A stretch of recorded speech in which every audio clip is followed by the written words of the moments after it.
Mata adalah panglima hati.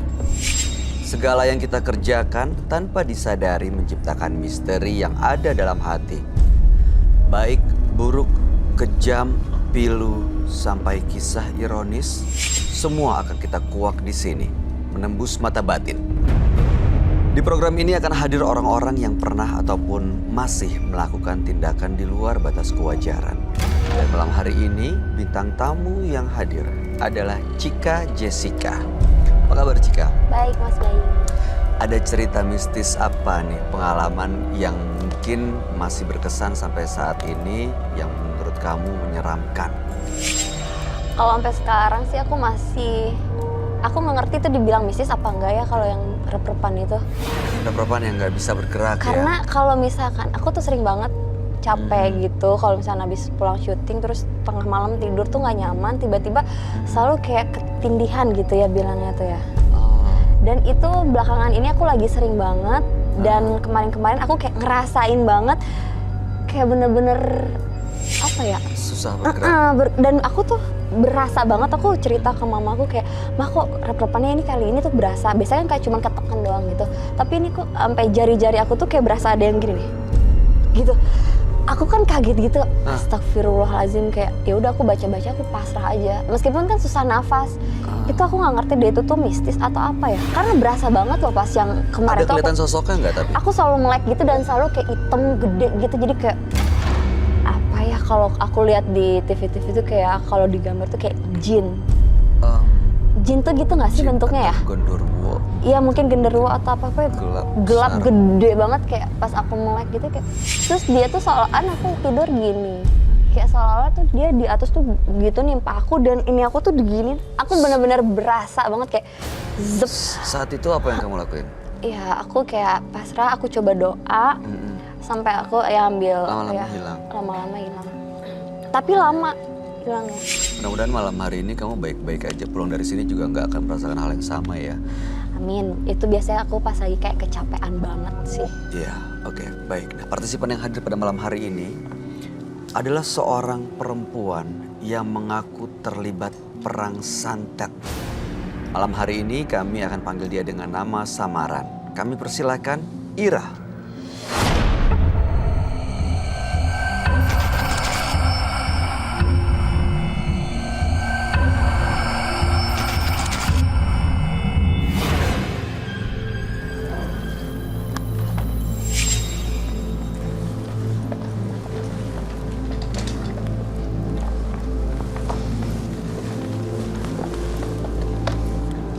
Selamat malam Mbak Ira.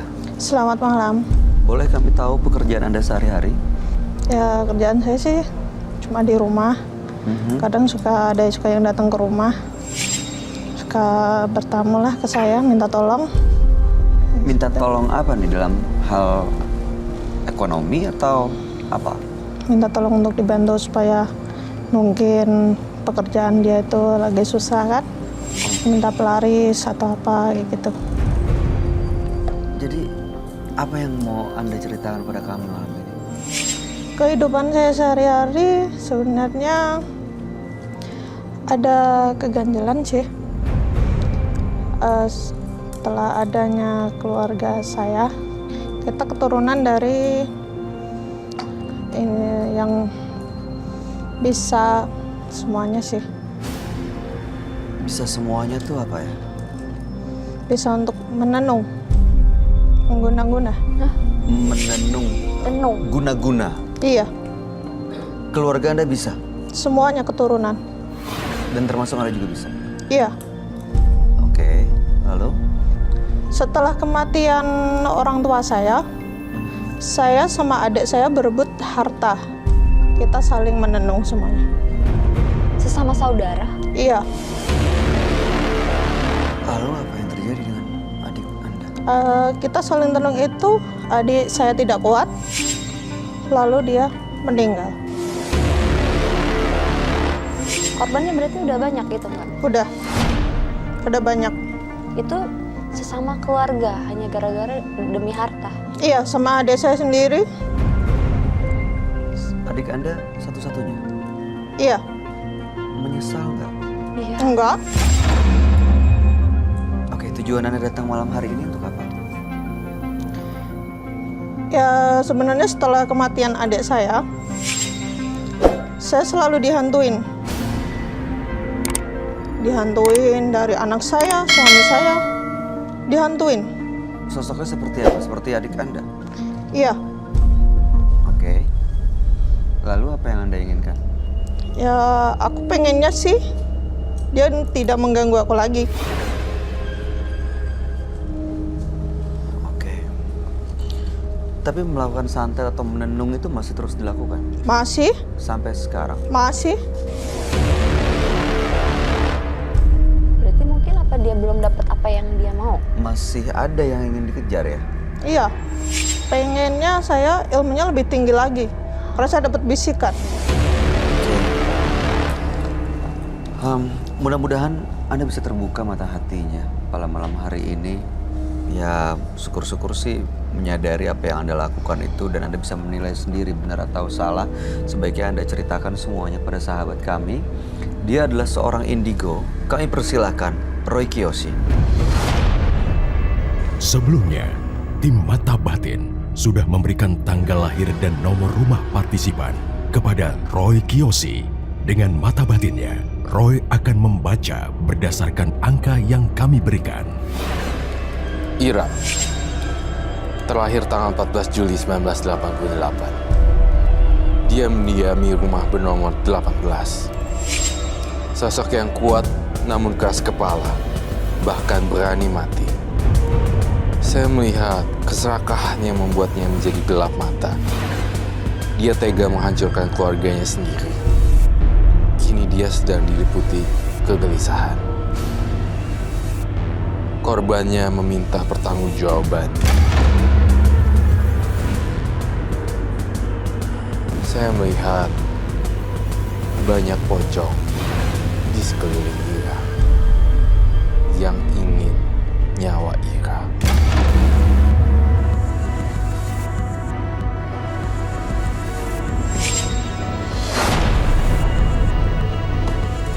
Selamat malam. Selamat malam, Roy. Selamat malam semuanya.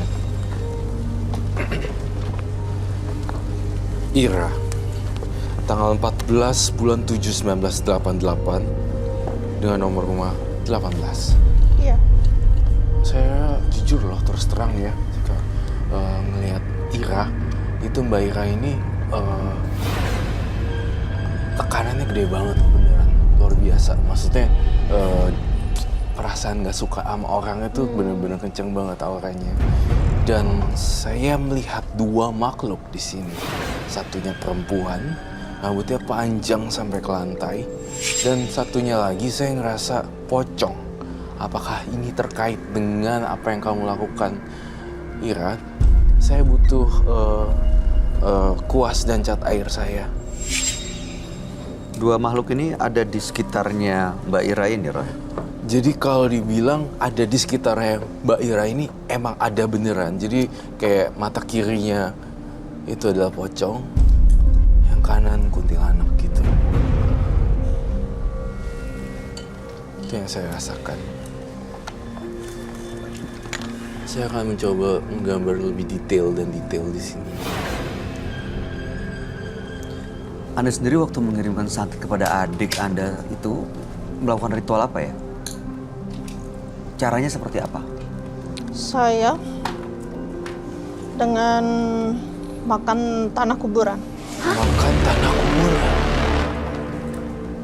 Iya. Langsung dimakan di kuburannya? Atau Iya. dibawa pulang? Di- Anda datang ke kuburan ada makan? Iya, Itu sebenarnya udah ya masuk tuh setan tau, beneran makan kuburan, tanah kuburan gitu. Iya.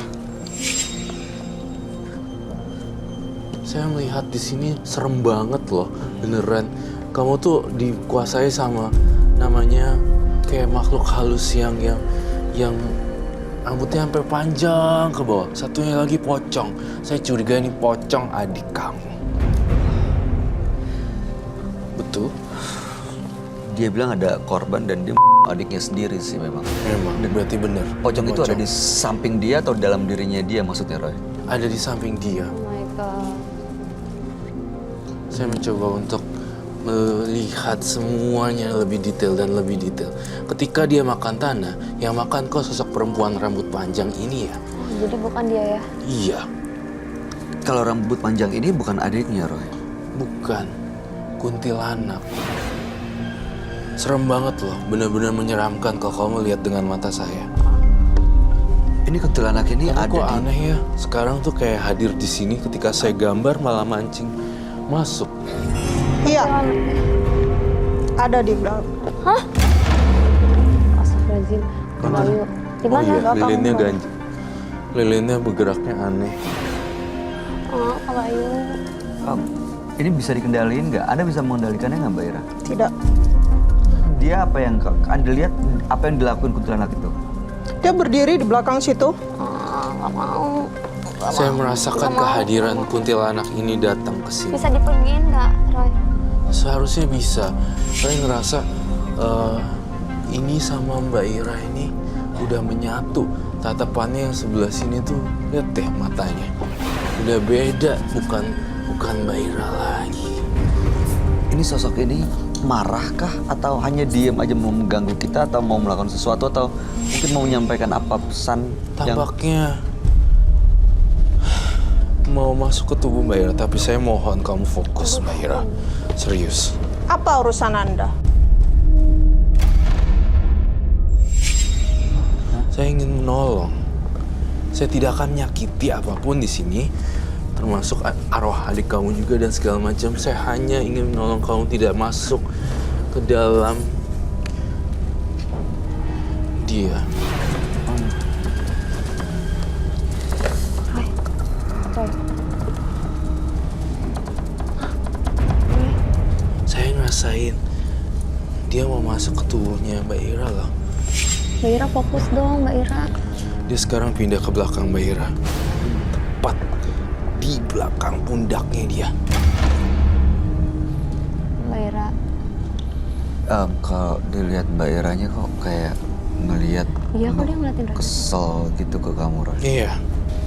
Kamu gak seneng ya sama saya? Keluarin, tunjukin kemampuan kamu makhluk halus. Derajatnya lebih rendah daripada manusia. Apa Anda mau saya bikin seperti adik saya? Ya, silakan kalau kamu bisa sekarang. Saya yakin jodoh, maut, dan rezeki itu semua ada yang di atas. Dan saya percaya adanya alam semesta. Saya sengaja menggambar bentuk. Ini masih Mbak Ira nggak sih? Udah enggak, jika Udah, ini makhluk ini. Iya, Iya, berarti udah bukan Mbak Ira. bukan. Dia udah dimasukin. Udah dimasukin. Astagfirullah. Keluar. Kuntilanaknya di dalam. Saya merasakan adanya satu faktor yang aneh sekali sih tentang isu warisan yang tidak jelas juntrungnya. Dia kalau si kuntilanak ini gak mau pergi, apa jangan-jangan dia masih nyimpen benda-benda yang apa ya, kayak jimat Saya kok gitu. merasa tali pocong ya dibawa-bawa kemana-mana ya. Ada tali pocong. Ya, saya curiga ini tali pocong adiknya sih sebenarnya. Saya ngerasa Aduh, tuh serem banget tuh sih. tangannya tuh satu penuh dendam, ingin menonjok orang. Saya pastikan ya di sini jangan membahayakan bintang tamu saya dan partner saya. Dia bisa keluarin jimatnya, tali pocongnya itu, Roy. Boleh, apakah saya boleh melihat Mbak Ira? Lihat deh tangannya dia juga kayak. Boleh. Iya. Iya, dia setengah-setengah gitu, Cika. Jadi dia antara Ira terus antara kuntilanak ini. Itu yang saya lihat. Mbak Ira, keluarin aja jimatnya, tali pocongnya. Saya bawa. Bawa, Anda bawa. Iya. Coba Anda bawa, ambil deh kalau Anda bawa. Boleh, bawa. Boleh. Ya, Boleh, silakan. Diambil. Aku nggak pernah lihat tali pocong sih, apalagi yang tali pocong abis di. Aduh, di sini sering banget suka datang tali pocong, suka ada yang bawa dan Itu nyimpen, bahaya nggak ambil. sih, kok serem ya? Iya, bahaya banget. Bahaya untuk orang-orang yang punya kesadaran lemah sekali. Jadi akan mengganggu. Ini sosoknya serem banget, Roy. Pocong kayak berkerut mukanya. Iya, jadi gue ngerasa pocong ini juga. Ini sebenarnya saya lebih curiga ke arah adiknya ya.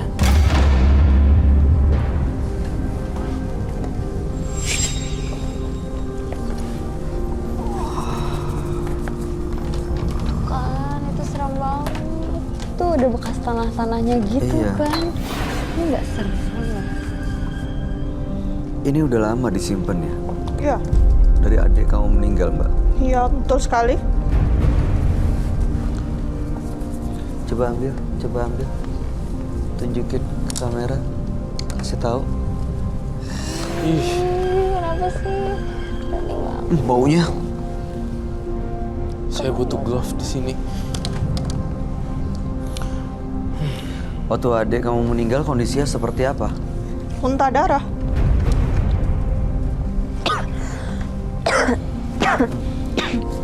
Saya melihat di sini ada debu-debu tanah kuburannya juga ya, Oh my God. masih melekat di sini dan saya ingin mencek apakah ini semuanya masih original atau tidak.